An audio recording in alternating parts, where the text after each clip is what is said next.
विठ्ठल सहकारी साखर कारखाना लिमिटेड वेणूनगर तालुका पंढरपूर चे चेअरमन विठ्ठल अभिजित धनंजय पाटील व त्यांच्या सर्व संचालक मंडळाने शासनाकडे एक प्रपोजल सादर केलं। त्याच्यामध्ये 347 कोटी रुपयाची मागणी केली। आम्हाला व्यापाऱ्याच पेमेंट द्यायचं आहे, कामगाराच पेमेंट द्यायचं आहे, कारखाना व्यवस्थित सुशिक्षित चालू करायचा आहे, त्यासाठी हे पेमेंट देणं गरजेचं आहे। त्यानंतर साखर आयुक्तांनी 347 कोटी रुपयाला 67 लाख रुपया शिफारस दिल्याप्रमाणे एनसीडीसी संस्था नवी दिल्ली यांच्याकडून शासनाच्या थक हमीने विठ्ठल कारखान्याला 347 कोटी 67 लाख रुपये मिळाले। परंतु पूर्ण या रकमेचा विठ्ठलचे कारखान्याचे चेअरमन अभिजित धनंजय पाटील व त्यांच्या संचालक मंडळाने पूर्णपणे गैरवापर केला आणि त्याच्या 347 कोटीवर डल्ला मारला। 347 कोटी रुपये त्यांनी निवडणुकीच्या काळात स्वतःच्या फायद्यासाठी वापरलं गेलं आणि त्यामुळे आम्ही आमच्या कुठल्याही हेडला त्यांनी पैसे देऊ शकले नाहीत, म्हणून आम्ही त्यांच्याकडे पाठपुरावा करतोय, ज्या हेड खाली पैसे आले त्या हेडचे आम्हाला पैसे द्या। परंतु त्यांनी उडवाउडवीची उत्तर देत गेला, संबंधित अधिकाऱ्यांना मॅनेज करत गेले।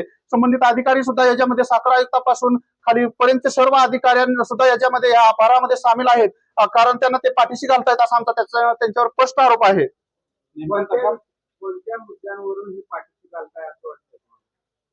कारण आमचे पैसे मिळालेले नाहीत। 347 कोटी पैकी व्यापाऱ्यांना आलेले पैसे आहेत, कामगाराला आलेले पैसे आहेत, कुठल्याच हेडला त्यांनी पैसे दिले नाहीत। आम्ही त्यांना पैसे मागतोय, पाठपुरावा करतोय, माहितीच्या अधिकाराखाली माहिती मागवतोय, त्यांना प्रत्येक गोष्टीचा विचारणा करतोय। आम्ही ह्या गोष्टीसाठी साखर आयुक्तालय साखर संकुल पुणे येथे